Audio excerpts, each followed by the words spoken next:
tanto jugando suelto como en competición.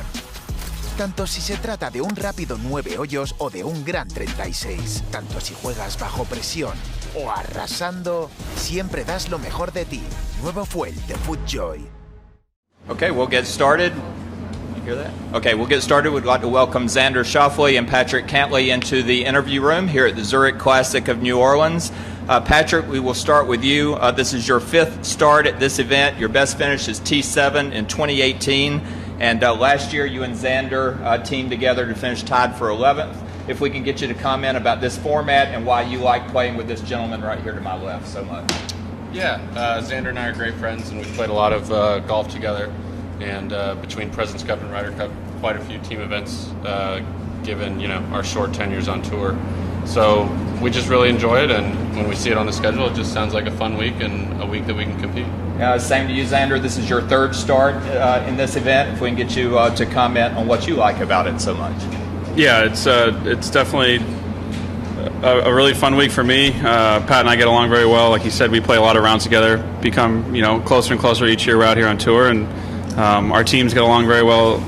So it's all around just a fun week for us. And Xander, if you'll recap your season for us, your best finish, tie for 3rd at Phoenix, if we can get you to comment on your year up to this point. Yeah, I mean, not much of a recap, in all honesty. It hasn't been very good, so it's about time to catch some stride here and go on a nice little run to kind of cap off the season, and no better time to start than here with Pat. And Patrick, if you can talk about the state of your game, obviously the runner-up finish there in the playoff last week at the Heritage. Talk a little bit about your season. Yeah, I feel like I've been playing pretty well this year, consistently well. I feel good about my game. I've had some very close calls this season, and sometimes it's just how golf is, but you just keep knocking on the door, and eventually, the door will fall down. All right, thank you, guys. We'll open it up to questions. Yep, let's start with Sheldon right here. Xander, you talked about maybe kickstarting your season. Is this a really good event to do that when you have a guy that you can, talk to, and guy that you've been paired with before? Could it help you? Yeah, it's rare to share success in golf. So, like I mean, if I could do it with someone out here, I would love to do it with Pat. We're normally playing against each other every week, and as close as we are as friends, we want to beat each other more than anyone else. So it's cool if we can kind of share some success this week. Okay, let's go to Brooke. You both use the term "have fun" this week. I mean, is there some different way you kind of go into this week where it's just kind of like, hey, you're with a partner, you're just playing golf, or is it almost more stressful because you have another guy relying on you?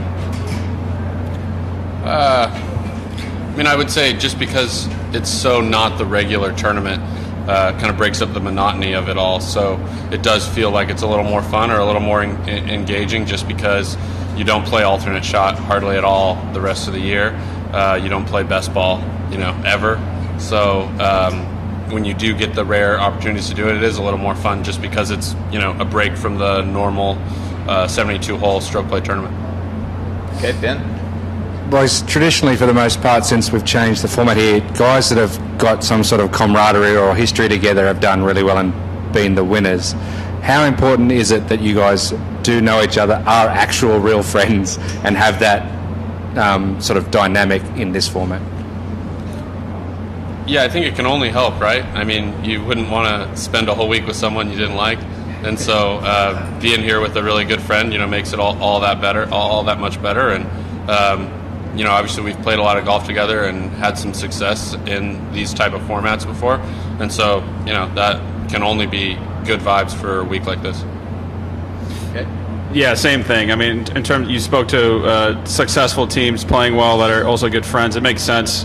Pat and I aren't going to be out here apologizing to each other after bad shots. We kind of spoke to it earlier. We've seen the best of the best and the worst of the worst from each other, so there's no need for apologies or anything like that. We just kind of keep plotting along, and we have similar styles of play, so as soon as we can get comfortable out there, or the sooner we can get comfortable, the more success we'll have.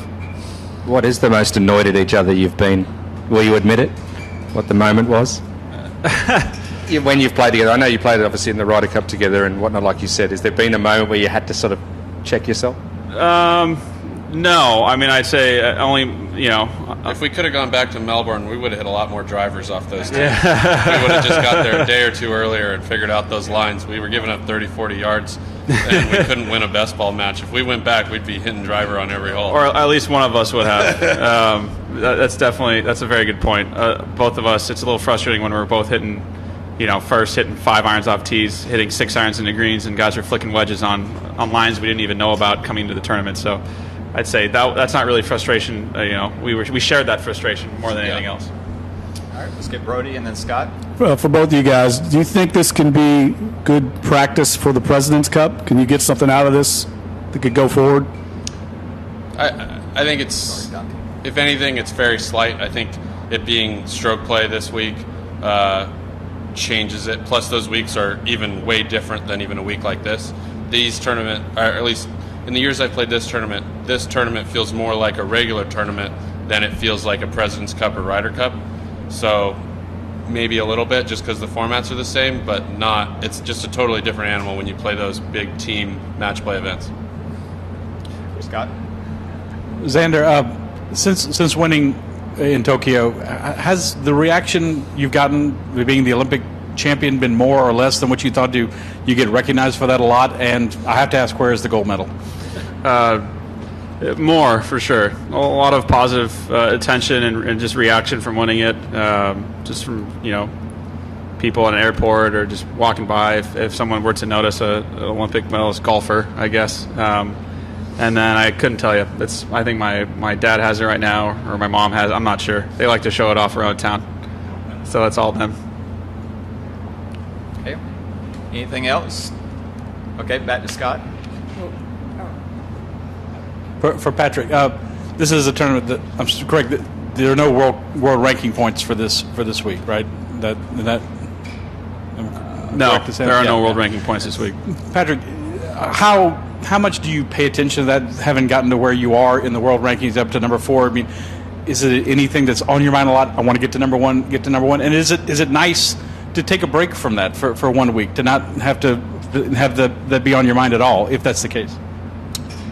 I definitely, know where I'm at, in general on the world rankings. I see it, in various places, but I don't spend too much time trying to chase that. I feel like I spend all my time prepping for tournaments and trying to win tournaments. And if you win enough tournaments, you'll find yourself in a much better position on that world ranking list. And that's ultimately the way to climb the list, is just to win events. So I don't put too much time or effort into where I am on a particular day or week on the world ranking, but I do everything in my power to prep for tournament weeks. Anything else? All right, gentlemen, thank you for your time and best of luck this week. All right, thank you. El nuevo Pro SL no tiene clavos, pero tiene un agarre increíble, con una plancha de carbono adicional para optimizar el retorno de energía y un nuevo y moderno diseño. El zapato original de máximo rendimiento sin clavos tiene algunas ventajas importantes.